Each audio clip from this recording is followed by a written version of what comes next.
దేశంలో కొత్త తరహా మోసాలు. అన్నోన్ నెంబర్ నుంచి వీడియో కాల్.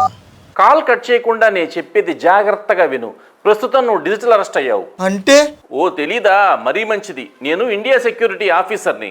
విదేశాల నుండి షిప్లో చట్టవిరుద్ధంగా నీ అడ్రస్కి ఒక పార్సిల్ వచ్చింది. చట్టవిరుద్ధంగానా? సార్ నాకు విదేశాల నుంచి పార్సిల్ పంపేవాళ్ళు ఎవరు లేరు సార్. పార్సిల్కి చేసిన కేవైసీలో నీ ఆధార్ కూడా లింక్ అయి ఉన్నది. అది ఎలా వస్తుంది? సార్ నేను తరచూ ఓయో రూములు బుక్ చేయడానికి ఆధార్ ఇస్తూ ఉంటా సార్. అక్కడ నుంచి లీక్ అయ్యి ఉంటుందేమో. ఇక మాటలనవసరం. కానీ నేను చూస్తుంటే మంచివాళ్ళ అనిపిస్తున్నావు. ఈ పార్సిల్ ఏమో చాలా సీరియస్ కేసు. అందుకని నీకు ఒక అవకాశం ఇద్దాం అనుకుంటున్నాను. నేను చెప్పిన అకౌంట్కి ₹1,00,000 ఇప్పుడే డబ్బులు డిపాజిట్ చేయి. నీ మీద కేసు లేకుండా చేస్తాను. సార్ అసలు నాకు వచ్చిన పార్సిల్లో ఏముంది? ఈ పార్సిల్లో లోపల రివాల్వర్ ఉందిరా పిచ్చోడా. దొరికావో జీవితాంతం జైల్లో ఉంటావు. నువ్వు నాకు త్వరగా ₹1,00,000 పంపిస్తే నీకు వచ్చిన ఈ రివాల్వర్ని ఏ పార్టీకి ఆ పార్టీ ఊడదీసి చితకొట్టి పారేస్తా, సాక్ష్యం లేకుండా చేస్తా. సార్ మా ఆవిడ నన్ను విపరీతంగా వేధిస్తుంది. మా అత్తమావులు దానికి సపోర్టు. నాకు వచ్చిన రివాల్వర్ నాకు పంపిండి. మీకు 1,00,000 కాదు 2,00,000 ఇస్తా. దాంతో నా శత్రువులను కాల్చి పారేస్తా. పంపుతా.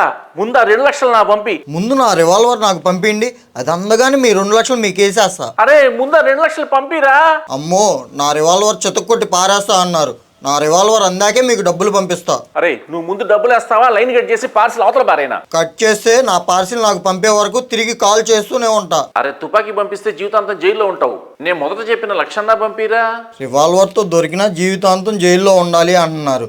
దానికన్నా ఆ రివాల్వర్తో నా శత్రువుల్ని కాల్చేసి వాళ్ళ మీద కక్ష తీర్చుకున్నా అనే మనశ్శాంతితో జీవితాంతం జైల్లో ప్రశాంతంగా ఉంటా. ఆ రివాల్వర్ పంపండి సార్, ప్లీజ్ పంపండి సార్. ఒరే నీకు ఏ పార్సల్ రాలేదురా. ఇది ఖాళీ అట్టపెట్ట. వెనకాలది గ్రీన్ స్క్రీను, ఇది పోలీస్ స్టేషన్ వాల్ పేపరు. ఈ మధ్య నేనేదో సైబర్ క్రైమ్ ప్రాక్టీస్ చేస్తున్నా. నా దరిద్రానికి నీలాంటి వాడు తగిలాడు. కట్ చేయలేను. నువ్వు కేటుగాడివి అని తెలిసే నిన్ను ఒక ఆట ఆడుకున్నాను రా. చూశారుగా. కానీ నిజంగా వచ్చే ఫ్రాడ్ కాల్స్ ఇలా కామెడీగా ఉండవు. మీరు జాగ్రత్తగా ఉండండి.